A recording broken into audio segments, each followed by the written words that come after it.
Hello and welcome to another video from the Activism, Influencing and Change programme at the London School of Economics and Political Science. Today we're going to be exploring systems thinking. We'll begin by looking at how the nature of the problems activists often want to address can be describable as wicked or emergent. We're then going to look at complex systems and what causes change in them even without the input and activity of activists. Lastly, we're going to argue that systems thinking can help activists to create more plausible influencing strategies and nuanced tactics to effect change.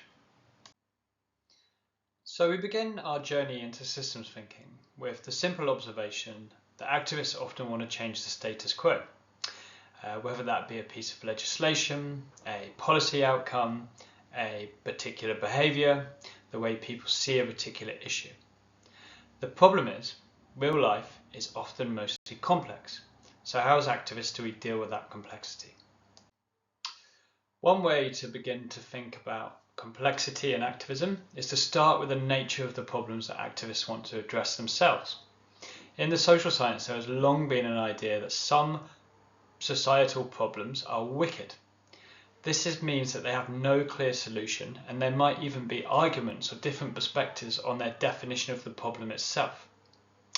Wicked problems are characterized by being embedded within complex systems, but they upgrade to the wicked status because it's recognized that they're produced by the interaction of many interrelated and interdependent factors. Social, economic, political environment, etc., can all be involved in producing a wicked problem. Furthermore, the nature of wicked problems can change and perspectives upon them can shift. Even the underlying causes of them can evolve as more information is known about them, as activists try out solutions to those problems and feedback's attained. This makes it particularly hard to grasp a wicked problem and hard to get consensus around the solution. Another way to think about the types of wicked problems or systems problems and status quos that activists want to address is to use the iceberg metaphor. The iceberg metaphor holds that many of those problems are observable. They are the institutions, the practice, the behaviours, the measurable outcomes that we want to kind of improve or sometimes get rid of altogether. However, they're often connected to and underpinned by a sets of social and moral norms that are far more difficult to observe, to point to, and even to talk about and debate their nature. Social norms, for the purposes of this kind of work, are often thought of as those behaviours and beliefs that people hold because they feel that the rest of society expects it of them. Moral norms, by contrast, are the beliefs and behaviours that people have, often because they're intrinsic to their sense of identity or their value system or perhaps their religion. And people are often reluctant to change them or get rid of them, regardless of what other people think of them. Before delving further into the kinds of problems that activists want to address, let's just talk a little bit more about systems themselves and what systems thinking is. A good place to start here is the book Thinking in Systems, a primer by Donella Meadows. Meadows argued that a system is an interconnected set of elements coherently organized in a way that achieves or produces something. Importantly, and the key takeaway, is that a system can never be reduced to the sum of its parts. It's more than that. Systems thinking is the skill or kind of tool that we as activists can use to improve our ability to identify and understand systems. It can help us to monitor the behaviours or outcomes that systems are producing and begin to think about how we can interact with those systems to produce desired effects or changes. Really, systems thinking is a discipline for seeing whole. It's an encouragement to stand back and try and appreciate the complexity of a system before acting upon it to try and effect change. Meadows suggests that systems are made up of elements. However, we can also subdivide those elements into tangible and intangible elements when we're thinking about complex systems. The tangible elements of a system are those that are above the water in the iceberg idea. They're the ministries, the population groups, the associations, the features of the terrain. They're the elements we can easily point to as being part of the system. The intangible parts of a system, or the intangible elements, so the social and moral norms, ideas, policies, laws that we know are intimately connected and part of the system, but often sit below the waterline. They're harder to see and harder to agree upon. A second kind of important feature or part of systems is the interconnections between those elements. And we can subdivide those interconnections into flows and relationships. Flows might be flows of resources, money, information, ideas, people, etc. While the relationships are how those elements stand in relation to one another. They may be allies, they may be enemies, they may govern each other, they may lend each other support. These variables are kind of endless, but they're important that we account for them when we're trying to see a system as a whole and thinking about how systems produce particular outcomes or status quos we might want to change as activists. Another important property of systems is that the problems that they produce, those wicked problems and outcomes that activists want to address, we can understand them or should understand them as emergent.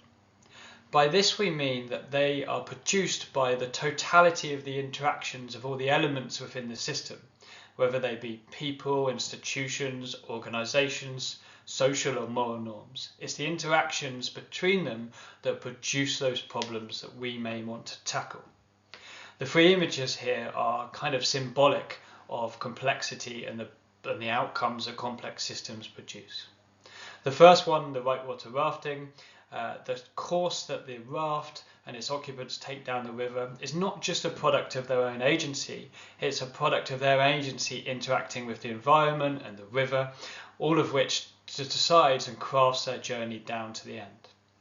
It's similar with the murmuration or flock of birds. The direction and shapes the birds produce is the product of all the interactions between the birds as they fly and keep a particular distance away from one another. Likewise, if we take an adult is the product of all the interactions they had as a child with their parents, with the society and places where they lived and grew up. All of those things combined to produce the adult as we know them.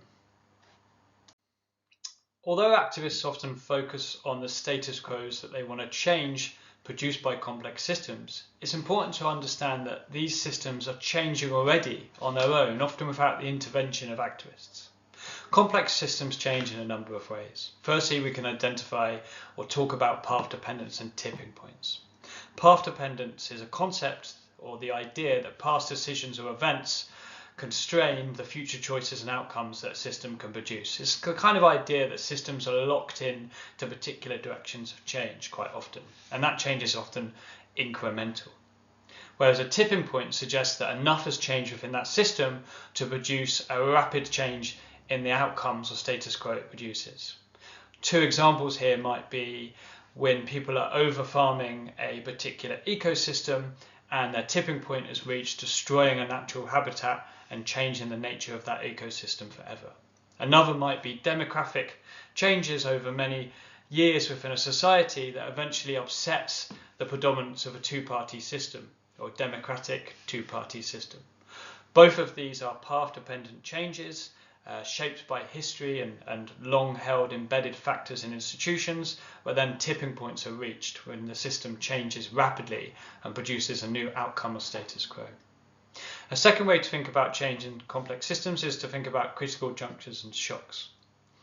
These are points when a system changes particularly rapidly and fast to produce a new outcome or new status quo. We can think about large-scale junctures and shocks, things like pandemics, wars, economic crises, or we can think of those more small-scale shocks that may arrive out of path dependence.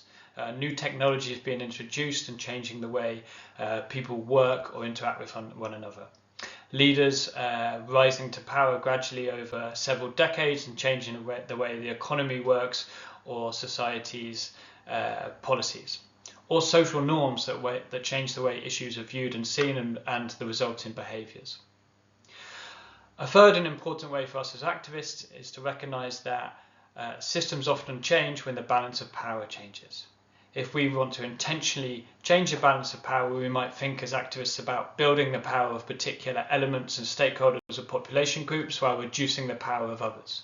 Or we might think about working to change the way social norms are seen in order to affect people's behaviours. Because the kinds of wicked problems and status quos and outcomes that activists want to address are often produced by the totality of interactions within a complex system, when we try to visually represent them, we can end up with really messy diagrams like the two on the slide. On the left, we've got a visual representation of the counterinsurgency in Afghanistan circa early 2000s. And on the right, we've got a image or visual representation of the system that was producing a push for digital ID in Kenya 5 years ago. Both of these diagrams are necessarily messy to capture the complexity and the multitude of interactions that are producing those outcomes. In a later video, we're going to talk about systems mapping and why activists might actually want to produce these types of visualizations in order to help them produce better influencing strategies. The key takeaway for us from this brief introduction to systems thinking is that ignoring complexity can lead activists to design linear and unrealistic influencing strategies. Let me illustrate that with a metaphor from how change happens. When you set about to make a cake, you'll often begin by choosing your recipe, buying your ingredients, following the recipe's steps quite closely, and sticking your mixture in the oven for the allotted amount of time. 9 times out of 10, you can be sure that you're going to get a pretty reasonable cake that looks something like the recipe suggested. However, approaching activism and influencing in complex systems like this would not be a good idea. We'd argue that that leads to the same kinds of tactics being used across vastly different systems, to linear thinking that makes lots of assumptions about how change happens in those systems, and ultimately to a lack of impact and change.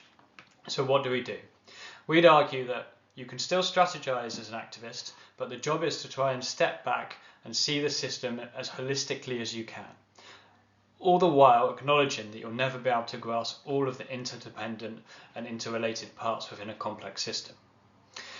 To do this, in the next video, we're going to talk about systems mapping and how that can help activists on that first step towards designing a plausible and nuanced influencing strategy.